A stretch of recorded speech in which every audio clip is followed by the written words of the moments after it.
We have an information session today with the purpose of ending child poverty, and Tony will be leading us through this campaign. As you heard, it'll be recorded for those who would like to be listening to it in their own time. Emma Carolyn, our Justice Research Officer, will be leading this webinar.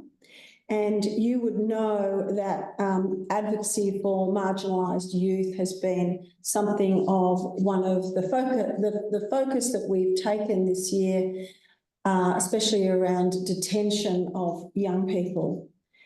The reform of the youth justice system has been a particular interest, and of course, ongoing work in child safeguarding. But this is a particular area where there's another grave injustice happening for our children in Australia. Focus on child poverty today and what we can do to stop that situation. So I'll hand over to Emma. Okay. So thank you, Tony, for joining us today. As said, I'm Emma Carolyn, and we welcome you all here today as members and friends of CRA.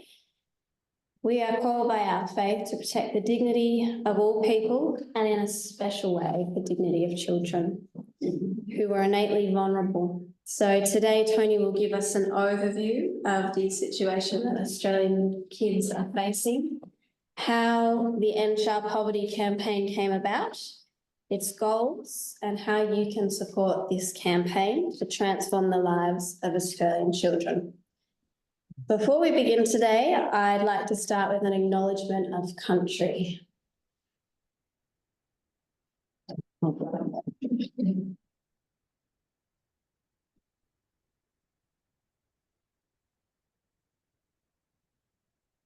In the spirit of reconciliation, we acknowledge the traditional custodians of country, of the land from which each of you join us from, and the Cammeraygal people who are the traditional custodians of country here in North Sydney.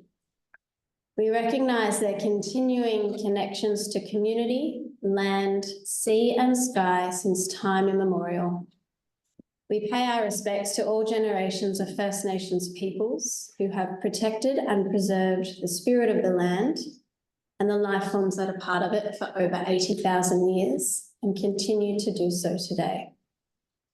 We say sorry to Aboriginal and Torres Strait Islander peoples for wrongdoings committed by the Church, and we commit ourselves to walking together towards greater recognition, reconciliation, and justice.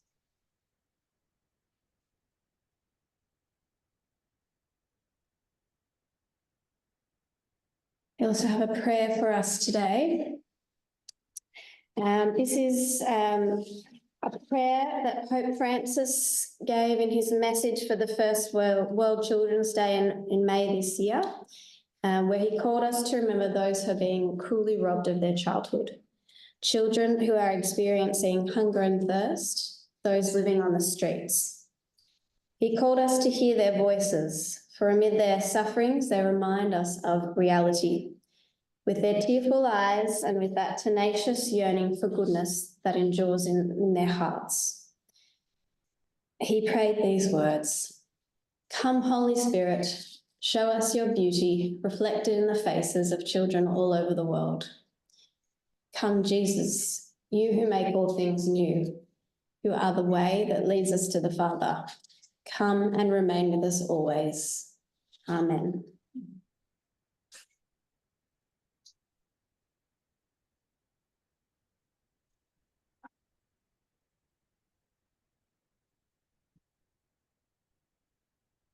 So just a few little housekeeping notes before I hand over to Tony today. So I ask that you keep your microphones muted to minimise disruption. There will be an opportunity for questions towards the end of our session. I ask that if you do have a question, please use the raised hand reaction button, and I will then invite you to unmute yourself and ask your question to Tony. You're also welcome to put a question or comment in the chat function. We are recording today's session, so that will be available for anyone who wasn't able to attend live today. The link will be sent to you after the event, and you're free to share that with your confreres and communities. And Tony's also kindly allowed us to send you his slides from today, so those resources will all be made available to you. I want to introduce Tony. So Tony's commitment and achievements in the social services sector span close to 50 years. He is a registered psychologist and was appointed to his current position as Director of Centre Care in WA in 1989. He has many key achievements in the Australian social services sector, for which he has received numerous awards and recognition for his tireless work to protect the integrity and standards of community service organisations. You can see those listed there on your screen.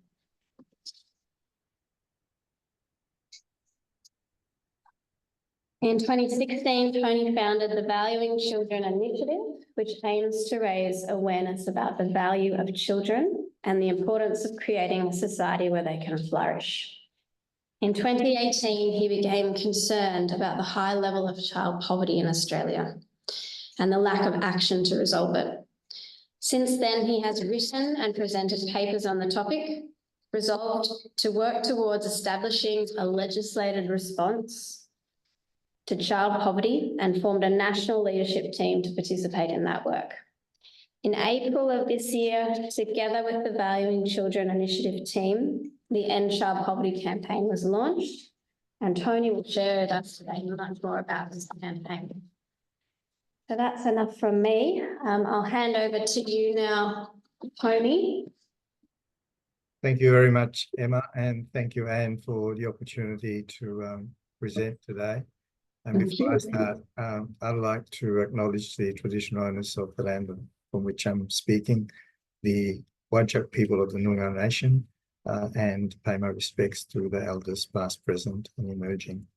And certainly child poverty is highly relevant to Aboriginal people, as we all know. Yes, thanks for giving me the opportunity to talk about our End Child Poverty campaign, and also to bring you knowledge about the Valuing Children Initiative, which is essentially focused on, well, it came about with the realization that perhaps our attitudes towards children were fundamentally driving a lot of the lack of action around children, and also possibly contributing substantially to the high levels of child abuse and maltreatment that happens in Australia today.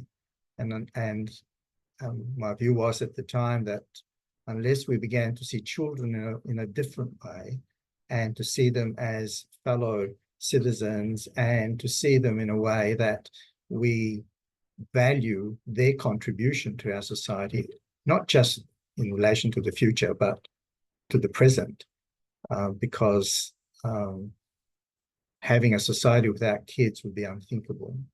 And so they are incredibly valuable to us. And if we see children in those terms, then my view is that something that we prize and value, we're unlikely to mistreat. And that was the beginning of the Valuing Children Initiative.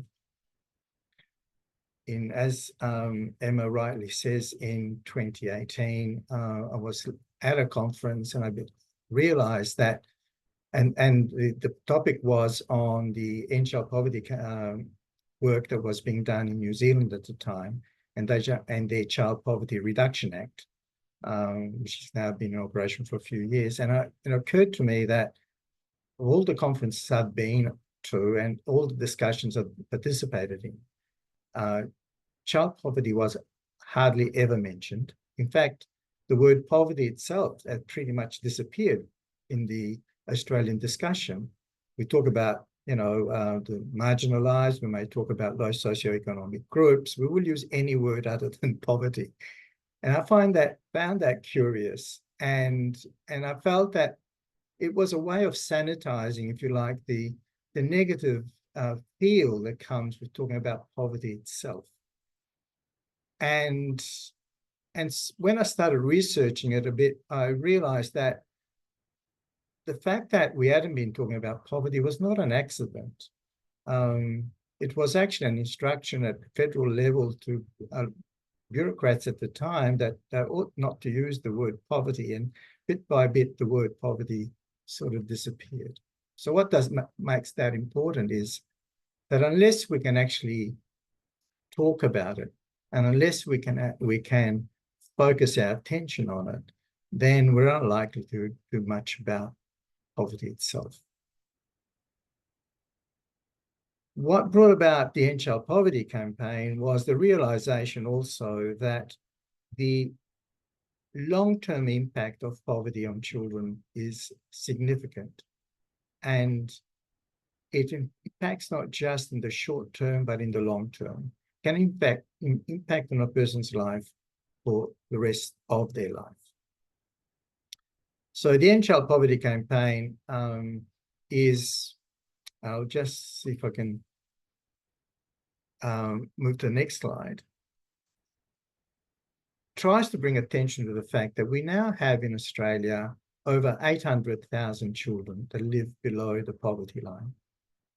Since COVID, that number is actually, in the last 4 years, that number has increased by 102,000.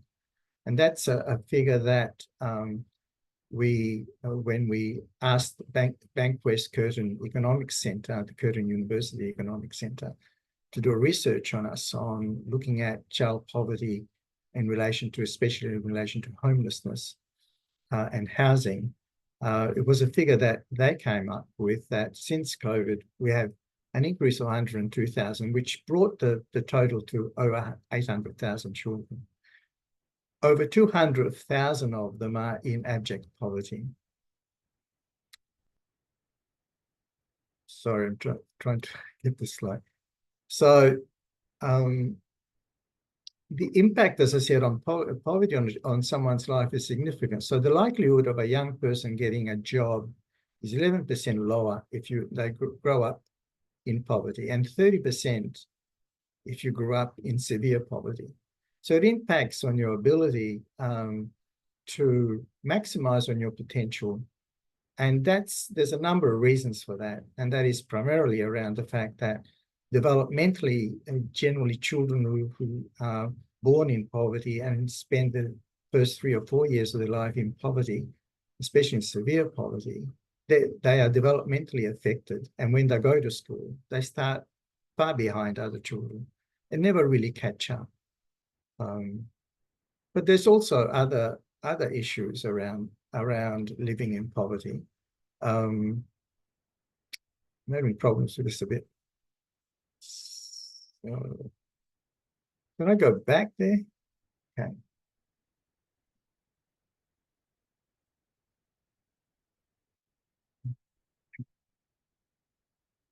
Can't see the next slide, Emma. Okay, that's it. Yeah, as I was saying, child poverty has a lifelong impact. As you see from those two, just 2 bits of information, it creates anxiety in children to the point where it pretty much leaves, it affects their ability to feel at ease within their environment, whether they are at home or elsewhere. And the reality is that there's a greater percentage of their likelihood that they will remain in poverty for the rest of their life.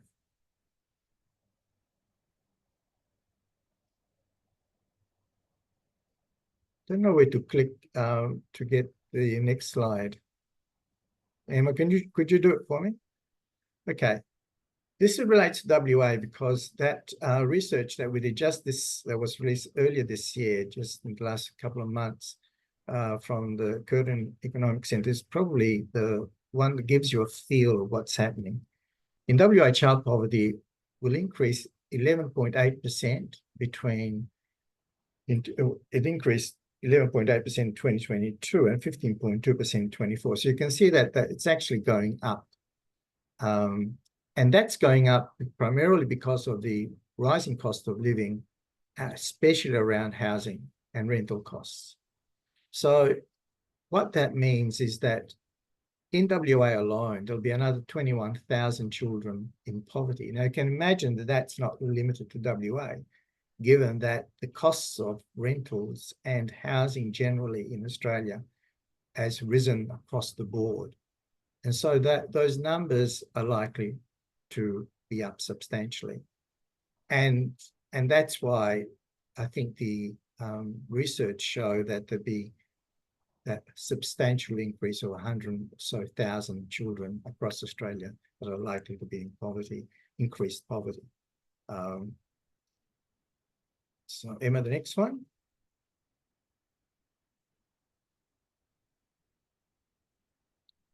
If you're living with a single parent, of course, that number goes up substantially. So you then have a poverty rate of 39%, which compares to 12% if you're in a couple families. That's an amazing statistic. And it's not surprising, given that if you remember that the social service payments to single parents were frozen for quite a long time. And the general social security payments, say, for example, unemployment benefits, until recently, it had been stagnant for 20 years. There'd been no revision.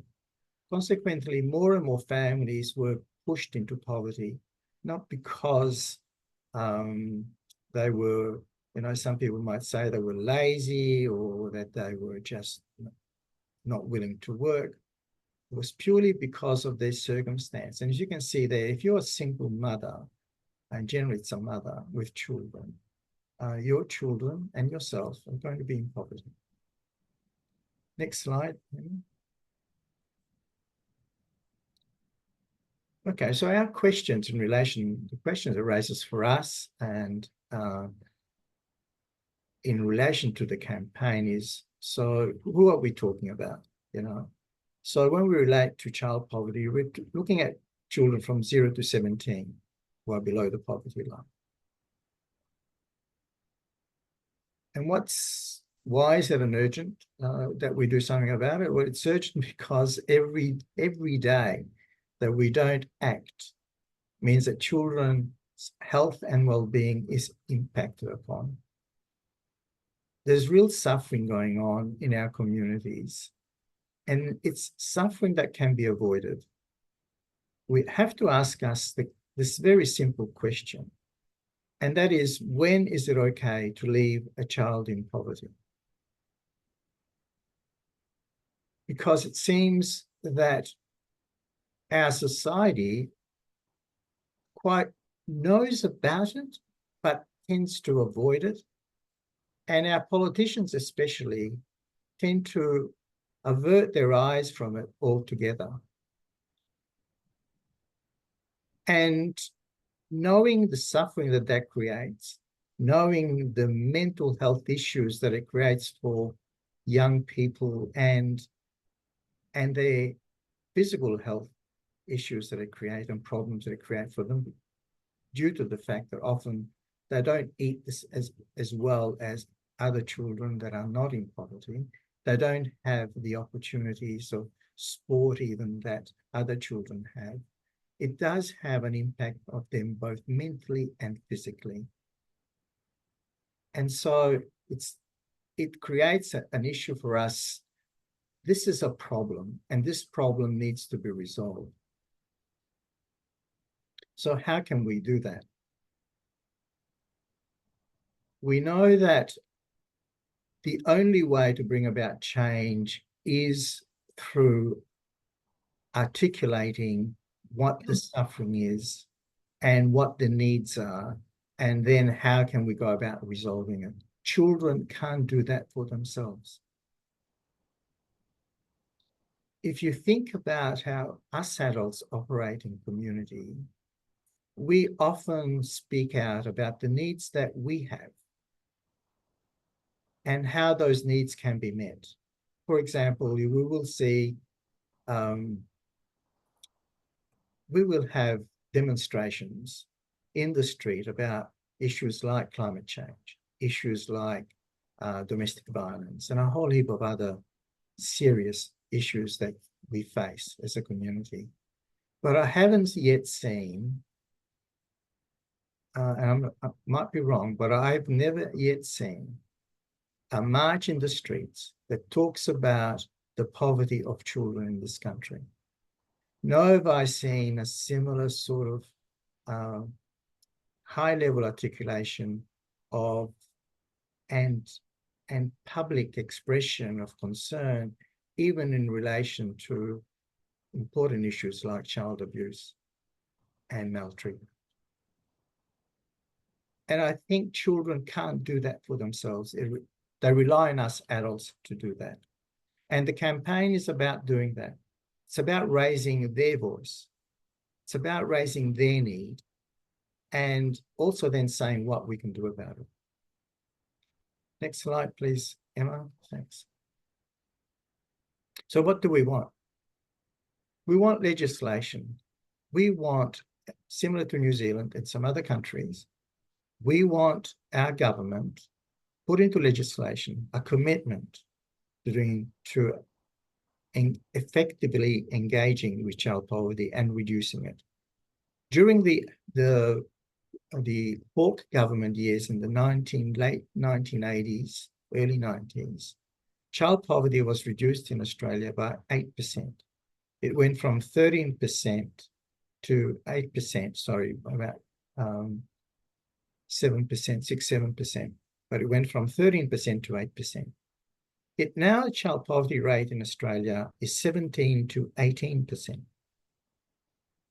That has been achieved not because of any sort of extraordinary event. It's been achieved by government policy itself in the way that it has approached social service payments, social community payments. It has done so by the way it has, or rather how society has approached the whole issue of taxation, the way that wages have been reduced over many years. And so government policy plays a particularly important part in this. And unless government is committed to it, then it's unlikely that anything significant will happen. And so you need to have a commitment that it's not just for 1 year, but it's an ongoing commitment. That's why we believe that legislation is absolutely fundamental to it. That can only happen, in other words, our politicians and our governments are unlikely to act unless there is a community groundswell that requires it, that demands it. Because at the end of the day, politics is based on what governments and individual groups, such as political parties, may regard to be something that is particularly concerning to the Australian community, something that people are likely to act on behalf of the people that they are lobbying for. And so politics, elections, support for a particular issue is terribly important because it begins to create the political environment under which something can happen. And that's why awareness is so important. That's why I'm here talking to you. And that's why it's important for us to have your collaboration. We currently have 150 organizations that have signed up to the campaign and have pledged their support for the campaign, CRA being one, and I'm really appreciative of it. But we have a whole host of different social welfare groups, but we also have businesses, and would like to see more involvement by the religious institutions.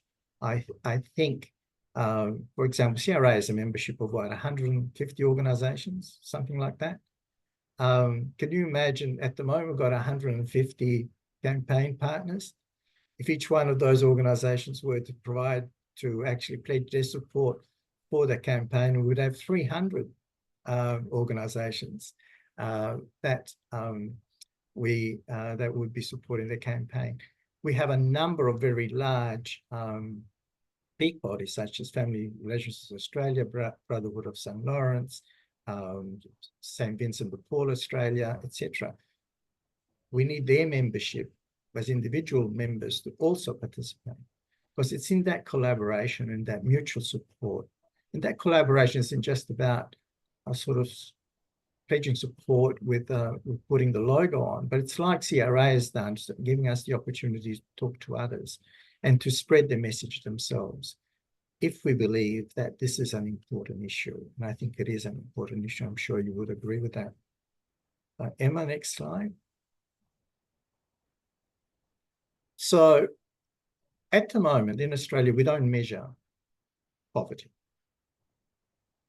And we certainly don't measure child poverty. In other words, we have no official measure of poverty in Australia. The measures that we have generally have been from work done by universities. For example, WACOS and the University of New South Wales does every few years, a couple of years, they do an update, if you like, on child poverty in Australia. We did that piece of work with the Curtin Economics Centre not that long ago. But it's only out of that that we know what the level of poverty is in Australia. So if we don't measure it, chances are we can't report on it. We don't know what it is.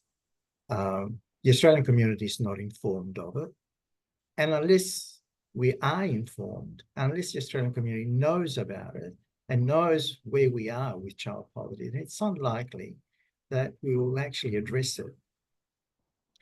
And it needs to be something that is, as I said before, not only legislated, but that the legislation requires that that measure be reported to Parliament and made public on a yearly basis, a bit like the closing the gap work. As we've seen how hard it is to make inroads into that. But the very fact that there is a measure, the very fact that it's reported regularly, raises ongoing awareness of the issue. And it makes us aware just how little progress we may be making. It makes us aware and continues to make us aware of what we are doing well and what we could do more of. So reporting to the Australian public through Parliament is terribly important. And then, of course, we would want government to respond to the need.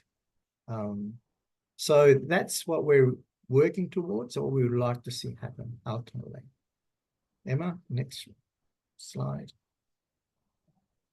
So we're asking a lot of people to become pledge partners. We have a petition that people can sign as individuals, and of course, we can to have organisations pledge their support. And this is how we're hoping to create the public groundswell, so that we can begin to go to politicians and say, hey, this is not just about one or two people here that's concerned about this. This is our community that's deeply concerned about where children are at in Australia today. Emma, the next slide. So this just gives you an idea of the number of organisations we have, but this is only a snapshot. We have 150 of them. So if you go on the End Child Poverty website, www.endchildpoverty.com.au, you will see the whole list of 150 organisations, including CRA. Emma, the next one. This is just encourage people to sign the petition. We have, we're wanting to get about 10,000. We're nowhere near that at the moment. Next slide, Emma. Yeah, this is just to show you that we have a variety of people that are involved and want to participate in this, and the more, the better. Emma, next one.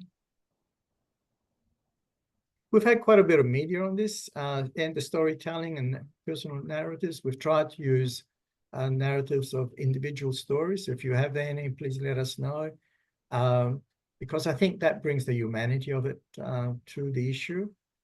And we have had quite a bit of media, but obviously we're working to get more media on this as we go along.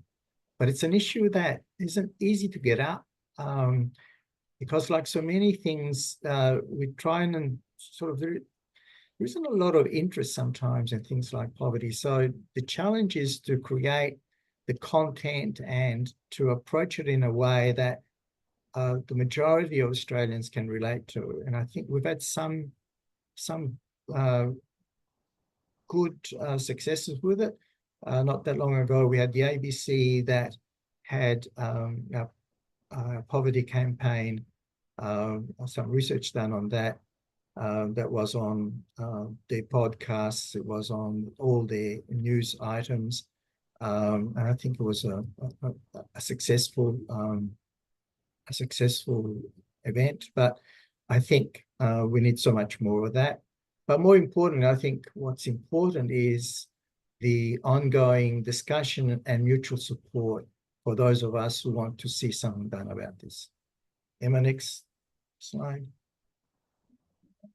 So yeah, what we want to do is obviously keep doing research and to encourage other organisations to do research as well, to have that analysis, then impact on legislation and policies in relation to child well-being and poverty, and to utilise our stats and the information so that people don't think that we're just making this up, and that really isn't a problem.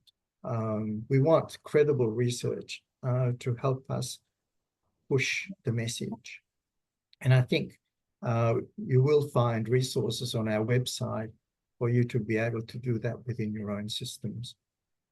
Next one, Emma.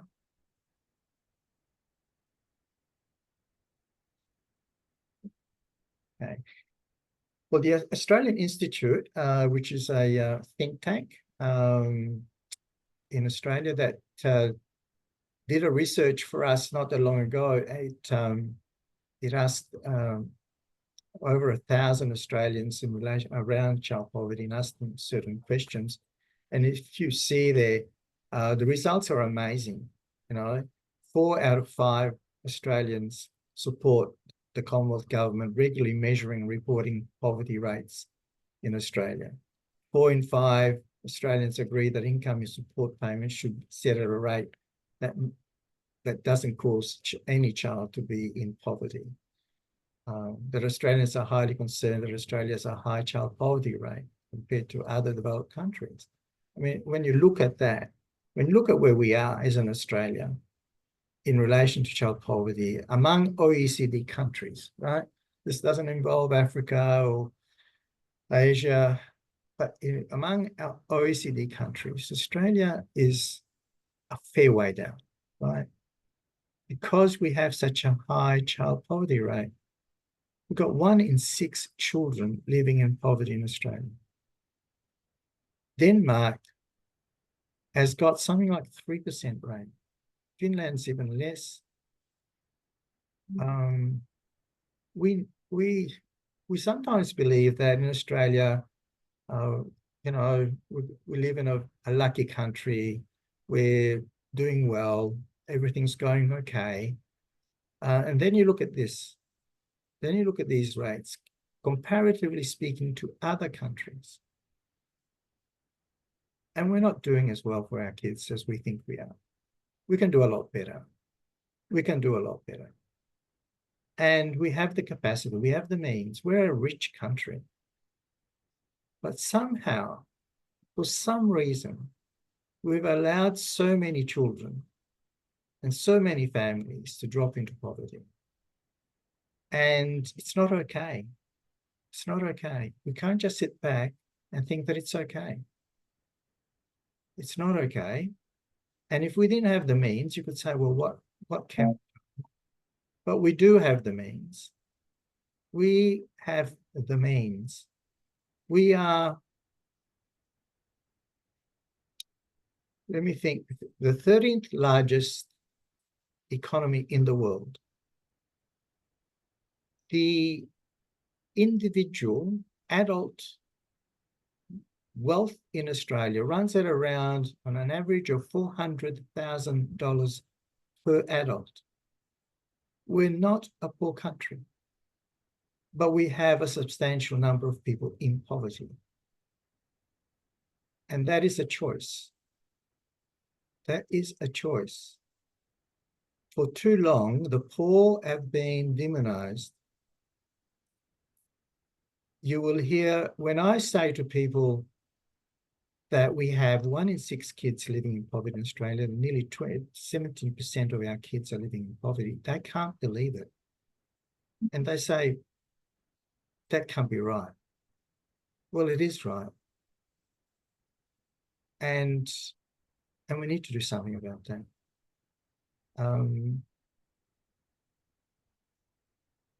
We cannot keep blaming the poor for their poverty. And that's what we've done for too long.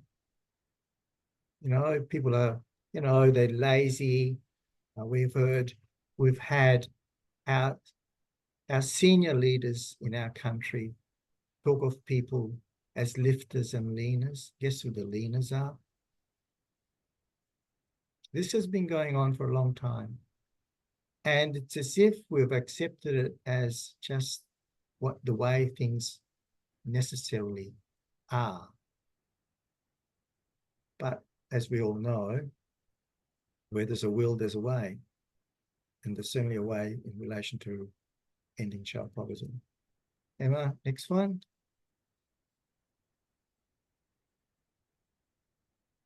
Okay. Well, you look at that graph. There's a graph there that gives you an idea. This is from the Curtin study of what happens in relation to your employment prospects, depending of where you are, right, when you are a child, 17, and then by the time you're 30. And you can see the difference between those who are relatively well off and those who aren't in relation to their future prospects. And so we know the stats, we know the information, and as one researcher said, it's not as if we don't know what we need to do.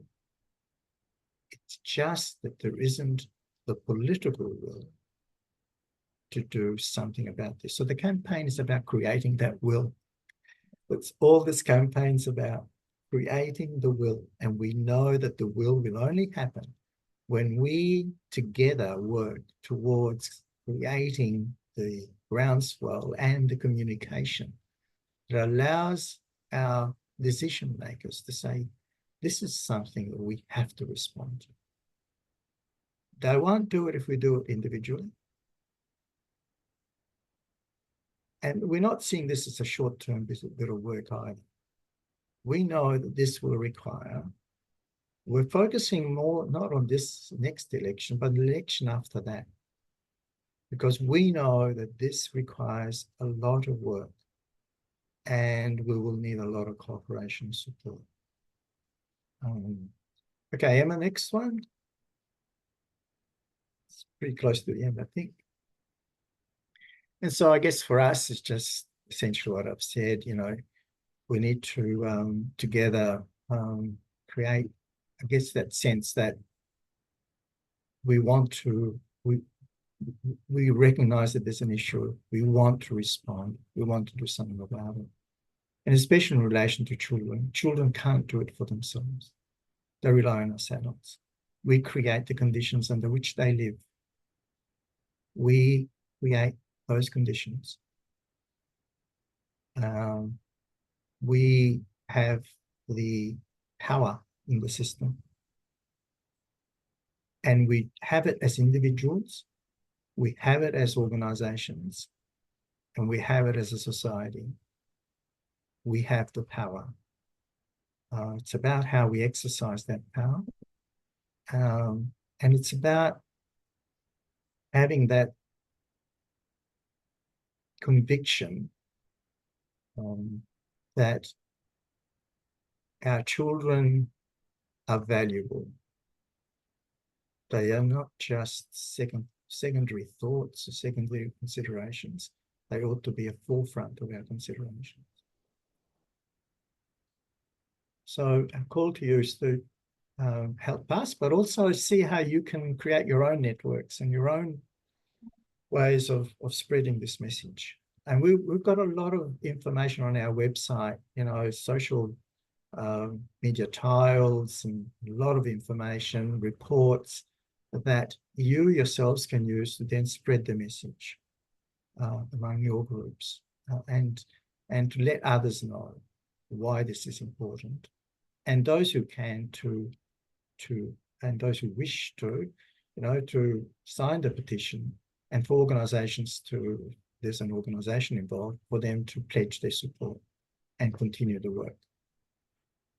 So Emma, I think that's it, isn't it? What's next slide? Yeah, that's it. So please join our campaign. If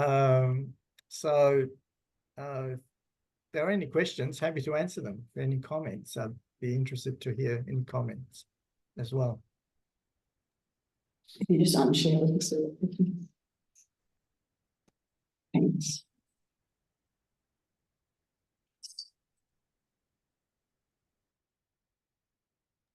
Thanks a lot, Tony. I have a question. Sure. So you mentioned that poverty was reduced during, was it the Hawke government? Yeah. How did that happen then? What purely by the way that they decided to provide social welfare payments, right? Family payments. What they decided was they set a minimum standard, if you like, of household income. So any household that had an income below a particular level, they would get payments for their kids. And that was irrespective of whether a family they had people that were working in the family or not. So you didn't have to be unemployed, or, it was just based on the level of income coming into the household. And that over time, over a period of, I think was about 5 or 6 years, reduced child poverty significantly. What happened was when the new governments came into play, that approach was dropped. And so it was more about encouraging people to go out to work. So the whole philosophy was that providing jobs and people working was a solution, if you like, would provide the income that was necessary. It wasn't so that what happened was, if you didn't have a job, it meant that you were going to be in poverty at some point, because government no longer saw itself as the way government, that they had a responsibility to keep people below a particular level of income, right? That wasn't their responsibility. They will provide the jobs or create the jobs, supposedly, and then you could go into that, and that's how you would sort of sustain your income in your household. Government saw itself as increasingly pulling back from that responsibility. And that, I think, that shift in mindset created a shift in where we're at today, why where we're at today, I think. Because if you think back to the commentary that takes place regularly in relation to poverty, or certainly has done for the last 30 years or more, it's always been about the fact that people have to look after themselves. And so I wrote a paper on this. I'll send it to you that maybe you can share. That goes through 16 pages long. So I don't want to go through it. But that sort of helps to explain this development and some of the issues that arises out of it. I hope that helps. Thanks. Yeah, thanks, Tony. Audrey, over to you. Thanks. Hi, Tony. Thanks for your presentation and for the prompting to engage with this this important initiative. My question was really around what sorts of legislation would you be encouraging governments to attend to? The example from the Hawke government is a really helpful one for me, because it kind of raises the playing field to Yeah. a slightly higher level right across the And, board. yeah, But are exactly. there other sorts of is there other legislation that Yeah, that we you've would. seen work? We'll be looking at different models because, for example, the New Zealand model is a particular model. And what they've done there, Audrey, is to set benchmarks around, for example, how many kids are in homelessness, benchmarks around education. So specific benchmarks that they then expect government to work to, and government has committed itself to.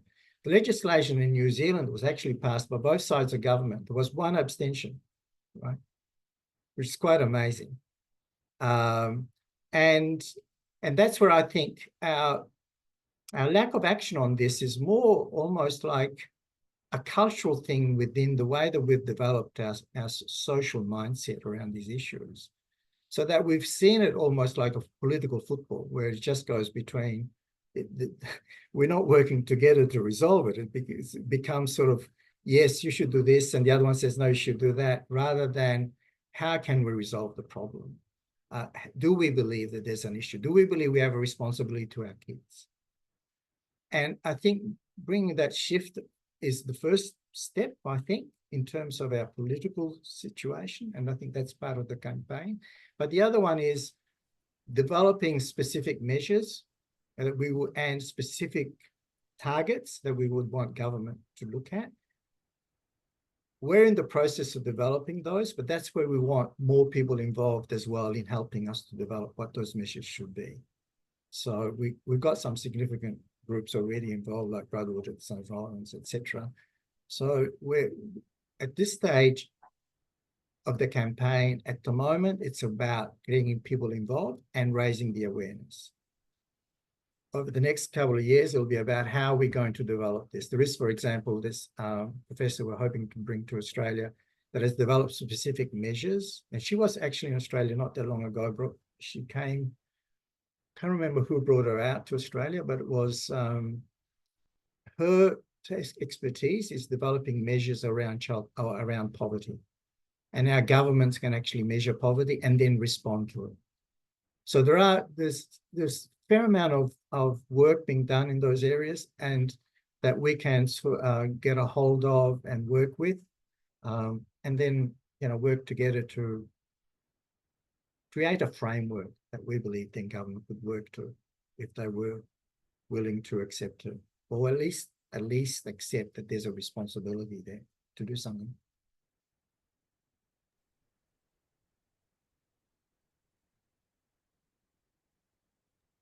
Thanks, Hello. Tony. Any other questions, comments? Sarah, let me just look at yours. Okay, so you sent us a link in the chat if people are interested. Thank you. Okay, any comments, questions? All right, well, thank you, Emma. I might jump in with a quick question. Tony, I just wondered how you see a Child Poverty Act sort of intersecting with the Close the Gap targets, because you did mention them in your presentation. I know sort of embedded within them, there's meant to be better measurement of child poverty amongst First Nations children. Yeah.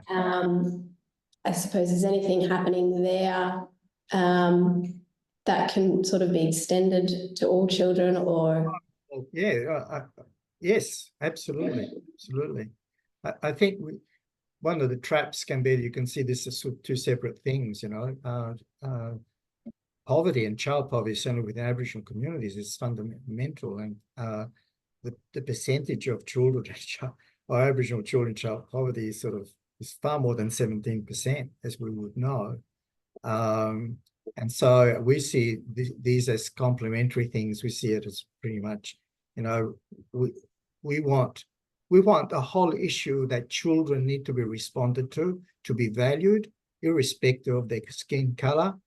They have to have the circumstances under which they can maximize their potential. They have to have the conditions under which they can be healthy. They have to have the conditions under which they can feel at ease, not have mental health issues. And it doesn't, it's just that sense of responsibility. It's a bit like exactly that, the prayer that you, and that you, oh, sorry, Emma, you put up earlier, and that we prayed to, it is exactly right. We need to start seeing our children as valuable, not just that they're children, not to be heard or seen or not heard, or that we will always get it right. Us adults have got, we know what's right and what we don't. Giving them the voice, seeing them as valuable, irrespective of who they are, where they are, and ensuring that they have the conditions under which they can maximize their potential, but also just to be the best they can be as human beings is what our task is.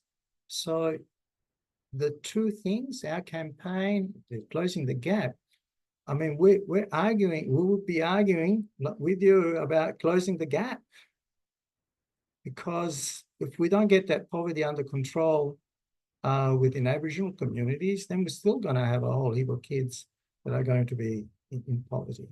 But we don't see any distinction there.